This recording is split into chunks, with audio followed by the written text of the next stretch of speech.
Assalamualaikum warahmatullahi wabarakatuh. Bismillah, alhamdulillah, la haula quwata illa billah. Bersyukur kepada Allah dengan ucapan alhamdulillah.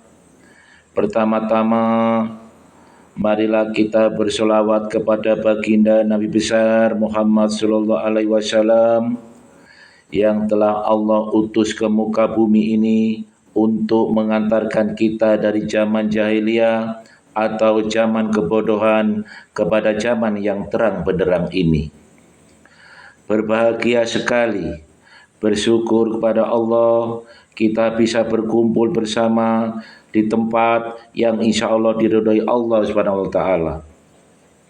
Sahabat Guspin di mana saja berada, pada kesempatan ini kami akan menyampaikan kultum yang bertema tentang manfaat dan keutamaan istighfar. Di antaranya, pertama, istighfar adalah sebab diampuninya dosa. Allah Subhanahu wa taala berfirman, dan orang-orang yang apabila berbuat keji atau menganiaya diri sendiri, mengingat Allah lalu memohon ampun terhadap dosa-dosa mereka, siapa lagi yang dapat mengampuni dosa kecuali Allah Subhanahu wa taala? Mereka tidak meneruskan perbuatan kejinya, sedang mereka mengetahui. Quran Surat Ali Imran ayat 135. Allah SWT juga berfirman, dan barang siapa yang mengerjakan kejahatan dan menganiaya dirinya sendiri, tetapi kemudian memohon ampun kepada Allah, niscaya ia mendapati bahwa Allah Maha Pengampun lagi Maha Penyayang. Quran Surat An-Nisa ayat 110. Yang kedua, meluaskan rezeki seorang hamba. Allah SWT berfirman menjelaskan seruan Nabi Nuh alaihissalam kepada kaumnya. Maka saya berkata kepada mereka, mohonlah ampunan kepada Rabb kalian karena sesungguhnya Dia Maha Pengampun. Niscaya Dia akan menurunkan hujan yang lebat dari langit atas kalian. Dan Dia akan melipat gandakan harta dan anak-anak kalian, mengadakan kebun-kebun atas kalian, serta mengadakan sungai-sungai untuk kalian. Quran Surat Nuh ayat 10-12. Sahabat Guspin di mana saja berada, ayat di atas menunjukkan bahwa istighfar adalah sebab turunnya rezeki dari langit, dilapangkannya harta dan keturunan, serta dibukakannya berbagai kebaikan untuk hamba, sehingga masalah apapun yang dihadapi oleh seseorang hamba, jalan keluar akan dihamparkan untuknya. Al-Hafiz Ibnu Hajar menyebut sebuah asar dari Al-Hasan Al-Basri bahwa ada 4 orang yang datang secara terpisah kepada beliau. Mereka mengeluh akan masa paceklik, kefakiran, kekeringan kebun, dan tidak mempunyai anak. Namun terhadap semua keluhan tersebut, beliau hanya menjawab, beristighfarlah kepada Allah, lalu membacakan ayat di atas tadi. Ketika menghindarkan hamba dari siksa Allah dan musibah, Allah SWT berfirman, dan Allah tidak akan menyiksa mereka sedang mereka dalam keadaan beristighfar.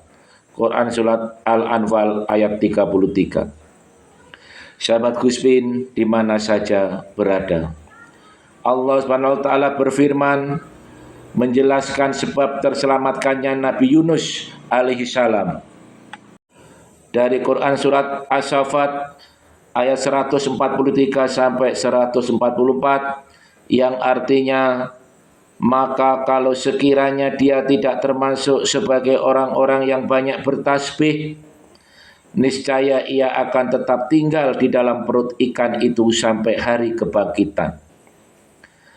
Pada ayat lain, Allah Jalla wa Jalla menjelaskan bentuk tasbih Nabi Yunus alaihissalam yang merupakan salah satu makna istighfar, yaitu dalam firman-Nya, tiada sembahan yang hak kecuali Engkau, Maha suci Engkau, sesungguhnya saya termasuk dalam golongan orang-orang zalim. Quran surat Al-Anbiya ayat 87. Yang keempat, istighfar adalah sebab yang mendatangkan rahmat. Allah Subhanahu wa taala berfirman yang artinya, hendaklah kalian memohon ampunan kepada Allah agar kalian dirahmati. Quran surat An-Naml 46. Perhatikanlah jaminan Allah tersebut. Allah senantiasa merahmati seseorang yang senantiasa beristighfar. Yang kelima, istighfar merupakan sumber tambahan kekuatan dan kejayaan. Allah Subhanahu wa taala menjelaskan ucapan Nabi Hud alaihissalam kepada kaumnya sebagaimana dalam firman-Nya, wahai kaumku, beristighfarlah kepada Rabbmu, kalian lalu bertobatlah kepadanya. Niscaya dia menurunkan hujan yang sangat deras atas kalian dan menambahkan kekuatan kepada kekuatan kalian, serta janganlah kalian berpaling dengan berbuat dosa. Quran surat Hud ayat 52. Yang keenam, istighfar melapangkan dada seorang hamba. Rasulullah SAW bersabda, sesungguhnya kadang terdapat sesuatu yang melekat pada hatiku, maka saya pun beristighfar kepada Allah sebanyak 100 kali dalam sehari. Yang ketujuh, wajah orang yang beristighfar dijadikan berseri dan berbahagia oleh Allah pada hari pertemuan dengannya. Nabi SAW bersabda, barang siapa yang ingin berbahagia dengan catatan amalnya pada hari kiamat, hendaklah ia beristighfar kepada Allah. Rasulullah SAW bersabda, sangat beruntunglah orang-orang yang menemukan bahwa pada catatan amalnya terdapat banyak istighfar. Kedelapan, istighfar sebagai sebab terkabulnya doa. Nabi Shalih alaihissalam berkata kepada kaumnya sebagaimana yang Allah jelaskan dalam firman-Nya, wahai kaumku, sembahlah Allah, sekali-kali tidak ada sembahan yang hak bagi kalian kecuali Dia. Dia telah menciptakan kalian dari bumi tanah dan menjadikan kalian sebagai pemakmur bumi. Itu maka beristighfarlah kepadanya, kemudian bertaubatlah kepadanya, sesungguhnya Robku amatlah dekat lagi mengabulkannya doa hambanya. Quran surat Hud ayat 61. Sahabat Guspin di mana saja berada, telah berlalu penjelasan keagungan istighfar karena digandengkan dengan tauhid dalam sejumlah ayat. Juga telah berlalu menyebutkan nama-nama dan sifat pengampunan Allah. Tidak diragukan bahwa dua makna tersebut sangatlah menanamkan pengagungan dan pembesaran dalam hati seorang hamba kepada Rabb-Nya. Sahabat Guspin di mana saja berada, demikian tausiah singkat tersebut, semoga bermanfaat. Akhir kalam, wassalamualaikum warahmatullahi wabarakatuh.